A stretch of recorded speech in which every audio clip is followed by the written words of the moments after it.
Nay, nakay parcel yung abot, nay. Dali, nay.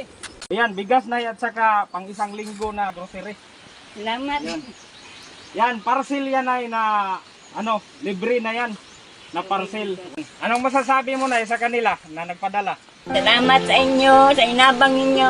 Amo Sige. wala may bugas karon gani. Wala, may bugas, Ronay? Wala. Sige, At nay. dito'y napaluha si nanay dahil wala pa talaga silang bigas. At sinabi niya na kwento niya na nag-iisa na pala siya at may dalawa pa siyang estudyante na tinutustusan. Dalawang estudyante. Tapos, kanina At dito na kwento ni nanay na ang hanap buhay niya ay ito lang talaga ang pagbibilad ng mga reject na saging.